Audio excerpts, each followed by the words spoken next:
Hello friends, welcome back to my YouTube channel जहां हम discuss कर रहे हैं UP triple S C 2025 PET related important general studies question. Already मैंने बहुत सारे वीडियोस अपलोड कर रखे हैं, तो अगर आप मेरे चैनल पर नए हैं इसको लाइक करें, सब्सक्राइब करें और ज़्यादा से ज़्यादा शेयर करें। स्टार्ट करते हैं आज की क्लास। आज का जो हमारा टॉपिक है भारतीय अर्थव्यवस्था 1947 से 1991 तक, जिसमें हमारा पहला क्वेश्चन है योजना आयोग तथा पंचवर्षीय योजनाएं। भारत की 12वीं पंचवर्षीय योजना का मुख्य उद्देश्य क्या है? तेज और सम्मिलित विकास, तेज, शीघ्र और विश्वसनीय सम्मिलित विकास, तेज, विश्वसनीय और अधिक सम्मिलित विकास, तेज, सतत और अधिक सम्मिलित विकास। इसका करेक्ट आंसर है आपका ऑप्शन डी, तेज, सतत और अधिक सम्मिलित विकास। नेक्स्ट क्वेश्चन, 11वीं पंचवर्षीय योजना की अवधि क्या थी? 2012 से 17, 2002 से 2007, 2007 से 2012 या 1997 से 2002। इसका करेक्ट आंसर है आपका ऑप्शन बी। इससे एक रिलेटेड इम्पॉर्टेंट क्वेश्चन ये है कि योजना आयोग की जगह पे नीति आयोग की स्थापना कब हुई थी? तो ये आपका योजना आयोग का नाम बदल के 1 जनवरी 2015 को इसका नाम क्या रख दिया गया था? तो नीति आयोग रख दिया गया था। नेक्स्ट क्वेश्चन की ओर बढ़ते हैं। 9वीं पंचवर्षीय योजना 1997 से 2002 में ग्रामीण क्षेत्रों में बीपीएल के लिए निश्चित की गई वार्षिक पारिवारिक आय का स्तर क्या है? 20,000, 25,000, 18,000 या 28,000। तो इसका करेक्ट आंसर है आपका ऑप्शन ए, 20,000। नेक्स्ट क्वेश्चन, पंचवर्षीय योजना के किस संस्करण का उद्देश्य खाद्यान्न उत्पादन में तेजी लाना है, रोजगार के अवसर बढ़ाना और खाद्य कार्य और उत्पादकता पर ध्यान केंद्रित करते हुए उत्पादकता बढ़ाना था और वह बहुत सफल रहा? 5वीं, 6ठी, प्रथम या 7वीं? तो इसका करेक्ट आंसर है आपका ऑप्शन डी, 7वीं। 7वीं पंचवर्षीय योजना का उद्देश्य खाद्यान्न उत्पादन में तेजी लाना, रोजगार के अवसर बढ़ाना और खाद्य कार्य और उत्पादकता पर ध्यान केंद्रित करते हुए उत्पादकता बढ़ाना था। इस उद्देश्य में यह योजना सफल रही। नेक्स्ट क्वेश्चन है आपका, किस पंचवर्षीय योजना के बाद रोलिंग प्लान लागू किया गया था? 5वीं पंचवर्षीय योजना, 4थी पंचवर्षीय योजना, 7वीं पंचवर्षीय योजना या 9वीं पंचवर्षीय योजना? इसमें आपका करेक्ट आंसर है ऑप्शन ए, 5वीं पंचवर्षीय योजना में क्या किया गया था? रोलिंग प्लान लागू किया गया था। नेक्स्ट क्वेश्चन है, भारत की पंचवर्षीय योजनाओं को अंतिम स्वीकृति निम्नलिखित में से किसके द्वारा दी गई थी? भारत के उपराष्ट्रपति, राष्ट्रीय विकास परिषद, वित्त मंत्रालय या वित्त सचिव? इसमें आपका करेक्ट आंसर है ऑप्शन सी, राष्ट्रीय विकास परिषद जो है भारत की पंचवर्षीय योजनाओं में अंतिम स्वीकृति द्वारा किया गया था। नेक्स्ट क्वेश्चन, भारत की तीसरी पंचवर्षीय योजना के किस संस्करण को गॉडगिल योजना के नाम से जाना जाता है? दूसरी, तीसरी, पहली या चौथी? तो इसमें इसका करेक्ट आंसर है तीसरी। इसमें क्या किया गया था? तो रक्षा क्षेत्र पर ध्यान दिया गया था, रक्षा क्षेत्र पे भी। नेक्स्ट क्वेश्चन, किस संस्थान ने India's booming gig and platform economic शीर्षक से एक रिपोर्ट जारी की? विश्व बैंक, अंतर्राष्ट्रीय मुद्रा कोष, अंतर्राष्ट्रीय श्रम संगठन या नीति आयोग? इसमें करेक्ट आंसर है आपका ऑप्शन डी, नीति आयोग। ठीक है, नीति आयोग को पहले क्या जानता था? तो योजना आयोग के नाम से जाना जाता था, योजना आयोग के नाम से जाना जाता था। फिर 1 जनवरी 2015 को इसका नाम चेंज करके नीति आयोग किया गया था। नेक्स्ट क्वेश्चन, योजना आयोग के अंतिम उपाध्यक्ष थे श्री मोंटेग सिंह अहलूवालिया, श्री विनय कोहली, श्री आरपी सिन्हा या श्री श्यामल घोष? तो इसका करेक्ट आंसर है ऑप्शन ए, श्री मोंटेक सिंह अहलूवालिया जो थे वो योजना आयोग के अंतिम अध्यक्ष थे। देखिए इसमें क्या होता है, योजना आयोग में इसके जो अध्यक्ष होते हैं वो कौन होते हैं, तो वो भारत के प्रधानमंत्री यानी प्राइम मिनिस्टर होते हैं। वर्तमान में जो नीति आयोग के जी ये तो अंतिम हो गए थे, लेकिन वर्तमान में जो है, वर्तमान में आपके नीति आयोग कौन है, उपाध्यक्ष कौन है, तो ये आपके हैं सुमन बेरी। नेक्स्ट क्वेश्चन, स्थिरता के साथ विकास के उद्देश्य से निम्नलिखित में से कौन सी पंचवर्षीय योजना शुरू की गई थी? चौथी, तीसरी, छठी या पांचवी वर्षवर्षीय योजना? इसका करेक्ट आंसर है ऑप्शन ए, चौथी पंचवर्षीय योजना शुरू की गई थी। नेक्स्ट क्वेश्चन, हरित क्रांति आंदोलन कब से कब तक चला था? 1965 से 1970, 1967 से 1978, 1965 से 1980, 1967 से 1990। तो इसका करेक्ट आंसर है ऑप्शन डी, 1967 से 1990 तक यह चला था। नेक्स्ट क्वेश्चन, निम्नलिखित में से किसे भारत में हरित क्रांति के जनक के रूप में जाना जाता है? Doctor Arun Krishnan, Verghese Kurien, M S. स्वामीनाथन या सैम पित्रोदा?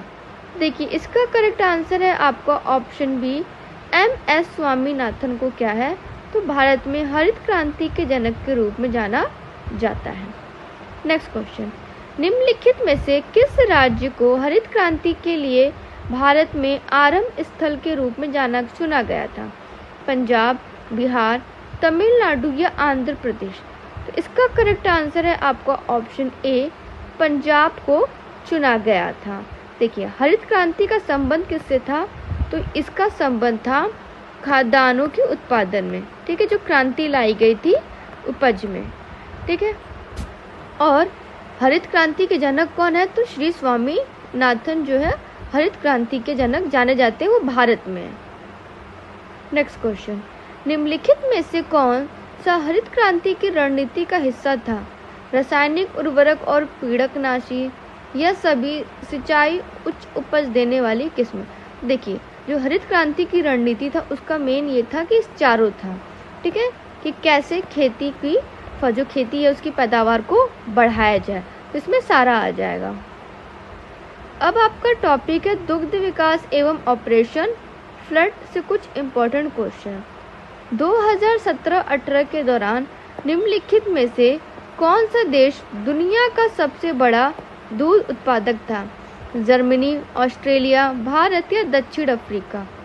इसका करेक्ट आंसर है आपका ऑप्शन बी, भारत जो है दूध का सबसे बड़ा उत्पादक है।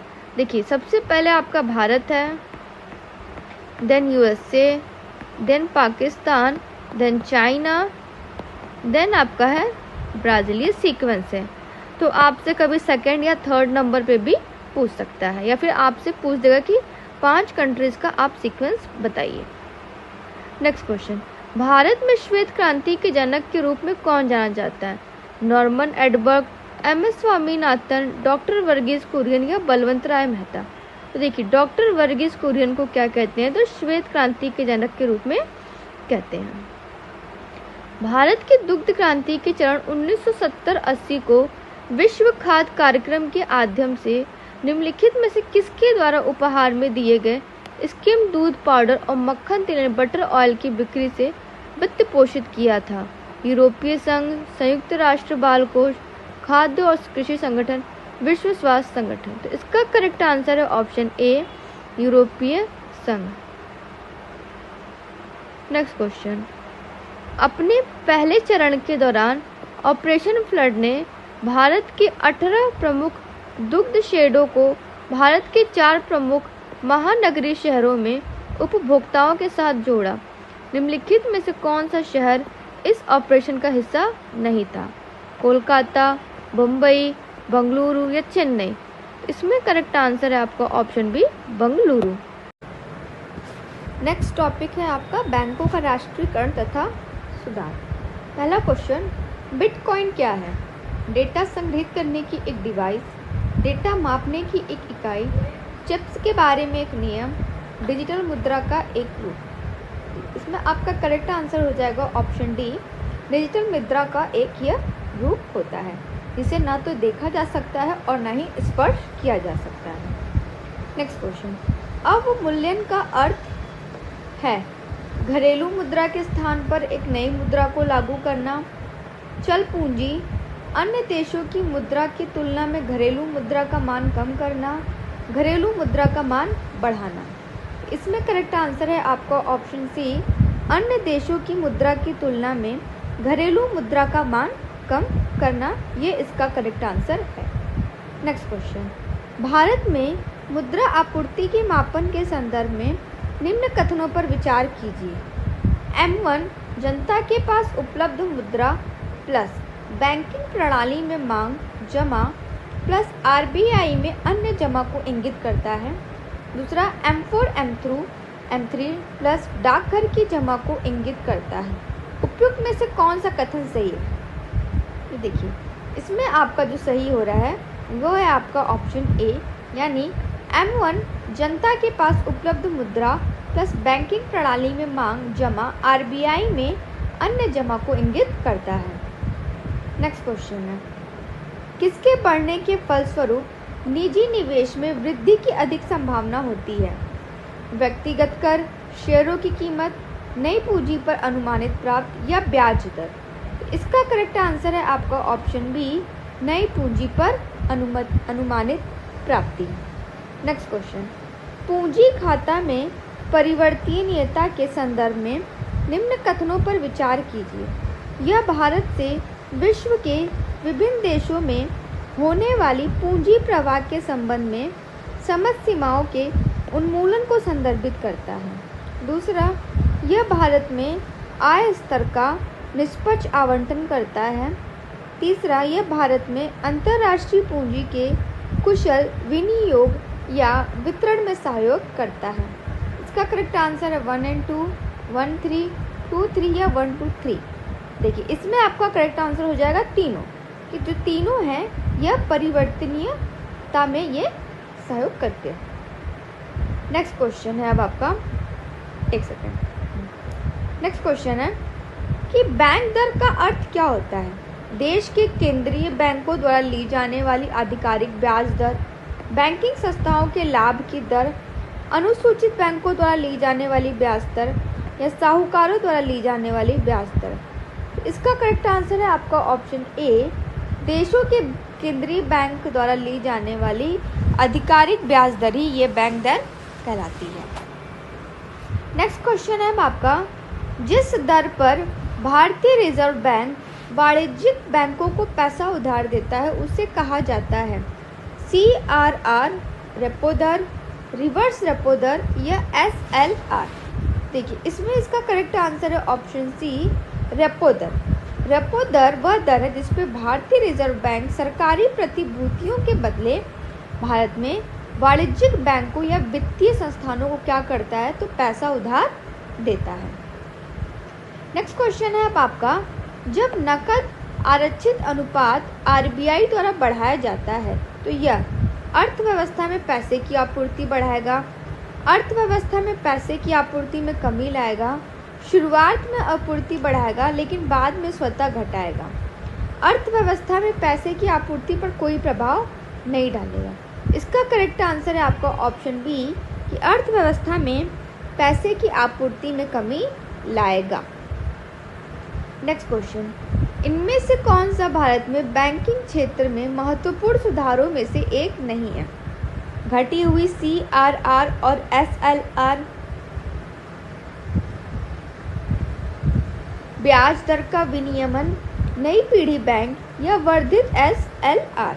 देखिए, इसमें आपका करेक्ट आंसर हो जाएगा ऑप्शन डी, वर्धित SLR जो है बैंकिंग क्षेत्र में महत्वपूर्ण सुधारों में से एक नहीं है। नेक्स्ट क्वेश्चन, राष्ट्रीय बैंक प्रबंधन संस्थान की स्थापना 1969 में निम्नलिखित में से किसके द्वारा भारत सरकार के परामर्श से बैंक प्रबंधन में अनुसंधान, प्रशिक्षण, शिक्षा और परामर्श के लिए एक स्वायत्त शीर्ष संस्थान के रूप में की गई थी? तो इसका करेक्ट आंसर है India infrastructure finance company limited reserve bank of India, national bank of financing infrastructure and development, export import bank of India. इसमें करेक्ट आंसर है आपका option B, reserve bank of India. Next question, निम्नलिखित में से कौन सी संस्था भारत में मौद्रिक नीति बनाती है?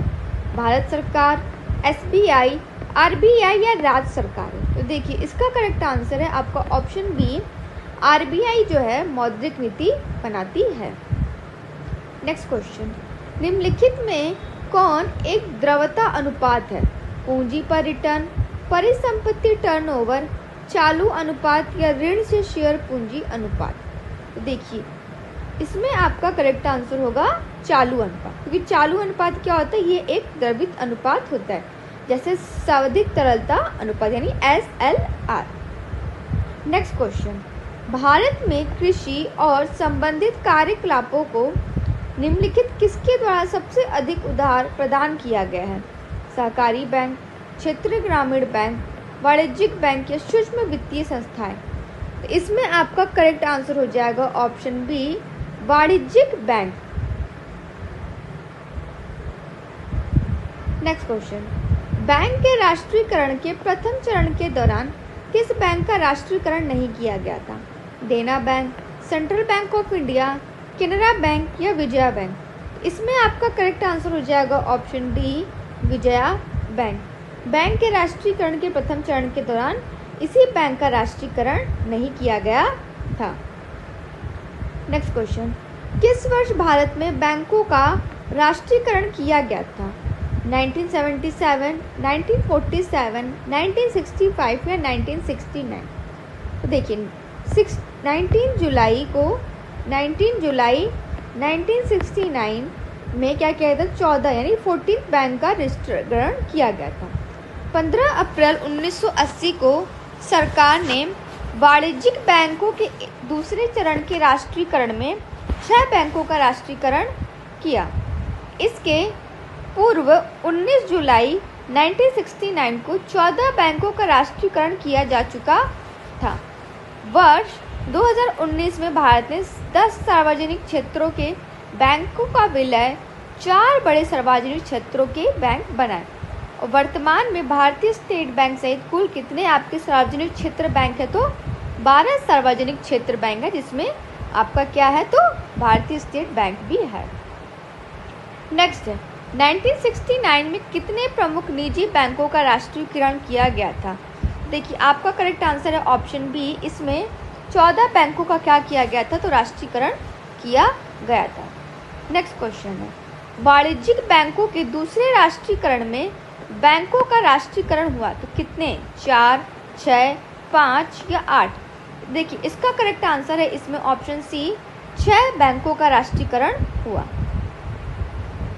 नेक्स्ट क्वेश्चन, निम्नलिखित में से किस अधिनियम ने बैंकों के राष्ट्रीयकरण के लिए शर्तें निर्धारित की? बैंकिंग कंपनियां, उपक्रमों का अधिग्रहण और हस्तांतरण अधिनियम 1970। दूसरा, भारतीय रिजर्व बैंक सार्वजनिक स्वामित्व में हस्तांतरण अधिनियम। तीसरा, बैंकिंग विनियमन अधिनियम या डी, इनमें से कोई नहीं। देखिए इसका करेक्ट आंसर है आपका ऑप्शन ए, बैंकिंग कंपनियां, जिसमें देखिए बैंकों का राष्ट्रीयकरण कब हुआ था? तो 19 जुलाई को 1969 को हुआ। और इसके क्या कहते हैं, हाँ, फिर क्या हुआ कि राष्ट्रीयकरण और उसके शर्तों को अधिनियमित करने के लिए बैंक कार्य कंपनी यानी उपक्रमों का अर्जन और अंतरण अधिनियम 1970 में पारित किया गया था। नेक्स्ट क्वेश्चन, भारत में निम्नलिखित में से किस बैंक ने सर्वप्रथम इंटरनेट बैंकिंग सेवाओं की पेशकश की थी? HDFC, ICICI, SBI या येस? इसका करेक्ट आंसर है ऑप्शन सी, ICICI बैंक में इसका सर्वप्रथम किया गया था। नेक्स्ट क्वेश्चन, भारत में इनमें से कौन सा बैंक सार्वजनिक क्षेत्र का बैंक नहीं है? Allahabad bank, UCO bank, Punjab national bank या फेडरल बैंक लिमिटेड? इसका करेक्ट आंसर है option D, federal bank limited जो है ये सार्वजनिक क्षेत्र का बैंक नहीं है। नेक्स्ट क्वेश्चन, भारत में सार्वजनिक क्षेत्र के बैंकों में सबसे बड़ा बैंक कौन सा है? Punjab national bank, state bank of India, Canara bank या सेंट्रल बैंक? देखिए इसका करेक्ट आंसर है option C, state bank of India जो है सार्वजनिक क्षेत्रों में सबसे बड़ा बैंक है। Next question, the imperial bank of India को राष्ट्रीयकरण के पश्चात क्या नाम दिया गया? भारतीय reserve bank, bank of India, Indian overseas bank या भारतीय स्टेट बैंक? इसमें इसका करेक्ट आंसर है आपका ऑप्शन डी, भारतीय state bank. The imperial bank of India को राष्ट्रीयकरण के पश्चात भारतीय स्टेट बैंक नाम दिया गया। भारतीय स्टेट बैंक का गठन कब हुआ था? तो 1 जुलाई 1955 को किया गया था। जनवरी 1921 में bank of Bombay, bank of Madras तथा बैंक ऑफ बंगाल का विलय किया the imperial bank of India का गठन किया गया था। नेक्स्ट क्वेश्चन, निम्नलिखित में से कौन एक वाणिज्यिक बैंक नहीं है? HSBC, सिडबी, ICICI बैंक या भारतीय स्टेट बैंक? इसमें इसका करेक्ट आंसर है आपका ऑप्शन बी, सिडबी। सिडबी जो है आपका वाणिज्यिक बैंक नहीं है। नेक्स्ट क्वेश्चन, भारत में बैंकों द्वारा कृषि में सूक्ष्म वित्त प्रयास महिलाओं के एक छोटे समूह के गठन पर टिकी हुई है, उसे कहा जाता है सैन्य दल, सहकारी समितियां, राष्ट्रीय नारी वाहिनी या स्वावलंबन दल? इसका करेक्ट आंसर है ऑप्शन डी, स्वावलंबन दल। नेक्स्ट क्वेश्चन, रिजर्व बैंक ने बैंकों और अन्य संस्थाओं को किस दर में परिवर्तन का निर्देश दिया है? FIBOR, MIBOR, LIBOR या SIMBOR? तो इसका करेक्ट आंसर है आपका ऑप्शन बी, MIBOR यानी मिबोर को क्या दिया गया है? तो परिवर्तन का निर्देश दिया गया। आज के लिए इतना रखते हैं, फिर मिलेंगे नेक्स्ट वीडियो पे। तो thank you so much and have a nice day.